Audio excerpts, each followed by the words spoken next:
Greetings all, Fanny here for Gemini's weekly message. Gemini, I apologize for not having a message this past weekend. I had a lot of family stuff going on that I had to take care of. But we are back, my loves. So Spirit, what message do we have for Gemini at the start of March? We have the Ace of Cups in reverse.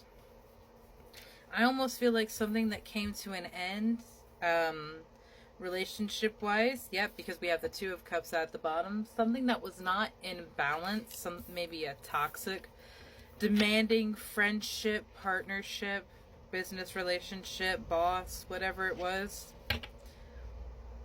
Something that was just draining you so much. This was not a mutual give and take. It very much was this, I'm going to completely empty myself to fill you up.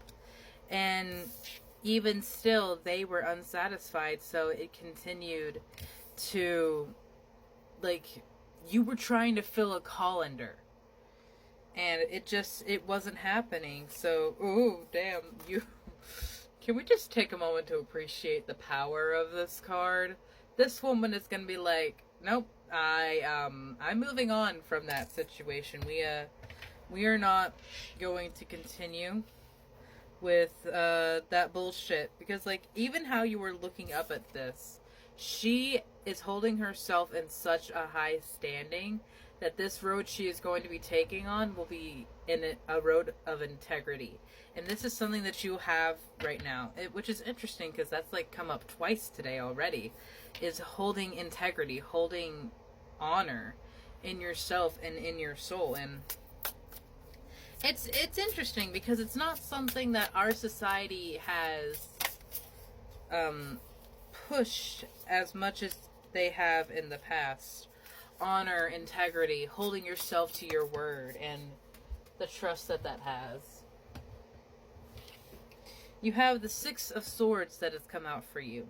Really, with the Chariot, you are moving on from this previous situation, whatever this was in the past. I want to note that the Ace of Cups and the Chariot both have this flying bird on it. And so, like, freedom is the true sense of what your path and what you're working on here. It's like this path that you were on with the Ace of Cups in reverse, it did not give you freedom. That's why it is being released. That's why it is being drained.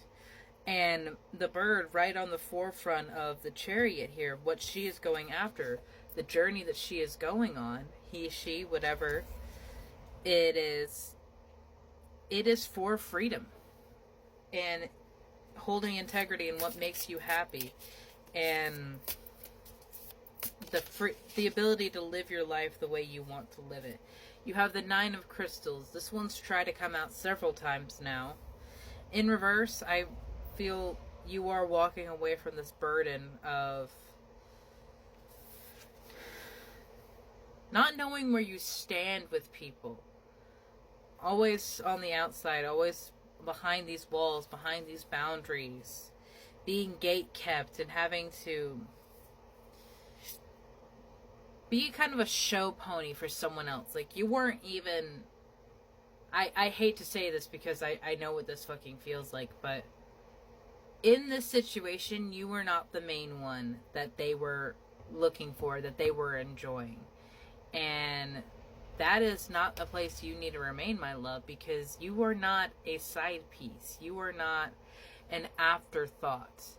You are a magician.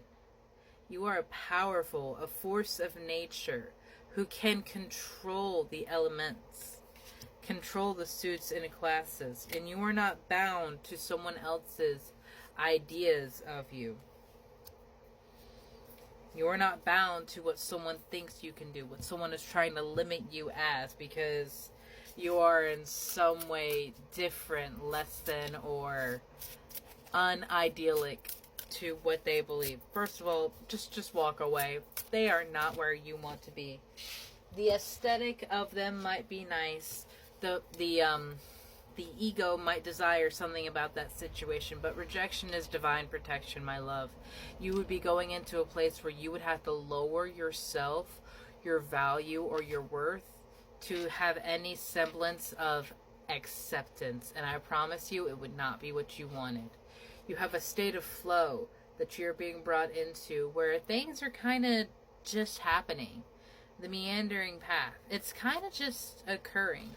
So, like, even here with the Chariot and the Six of Swords, there is movement, but it's not a rushed movement because there is much to learn about ourselves. The Magician has learned a lot in their standing and the things that they have overcome, yet they know themselves that there is still more to seek. There is still more to learn because there is a new version of themselves to discover. There is a new path to walk. One where happiness is made a priority. And that does take patience because you have to work through and find what makes you happy and what doesn't make you happy. What about the old ego and identity no longer serves you? And as you are coming into this new one, as you are working through this healing, what wisdom will you carry from your past life and your past identity? And what will you welcome in with this new energy, with this fire spirit? The wisdom here has tried to come out several times. And I really want you to remember that you are very wise, Gemini. You have an inherent ability to see from different perspectives and angles, and that makes you so special. And that makes you so beautiful. But that also makes you very empathic and attractive to narcissists, because when someone can grasp onto someone who could, like, yes, I see your pain and I understand, some people who are very hurt will just continue to drain that from you and try to keep you stuck somewhere. And I really do feel like someone had tried to keep you stuck, but you know more about yourself. You know more about what you deserve. And you are going through a time of healing right now. You are going through a time where you might want to detach and remove yourself from a general, like, public energy. Like going into a time of hermitage where we're just kind of reassessing ourselves and our energy. It's like when we're doing a big move, we have to decide, what do we want to go through the work of packing and taking with us and finding a place for in the new place? And what are we okay with moving on from? Because it's not like you are upset or you hate something about that past. It's simply not who you are anymore. So you don't have to bring it along with you. And a minimalist kind of lifestyle and mindset goes far beyond the physical. It goes, of course, back to memory and trauma, energies that we carry. And as we move on and we heal ourselves, we release that tie and that burden to those old energies that no longer serve us, that no longer resonate with the person that we are. And this isn't you losing yourself. This isn't you finding out that everything you did was false. It's you letting yourself grow. And that's not something that a lot of people let themselves do anymore, which is very sad. They get stuck and think that the person that they are when they leave high school is just the person that they are, and there's no need to change it. When in truth, you don't stop growing until you leave this realm. And so, Gemini, I would say that I want you to go out and continue to find what makes you grow, what makes you happy, and allow that to continue to shift and change as you do, my love, because you have that ability, because we live in the realm of free will, and we should exercise that. Have a beautiful day, Gemini.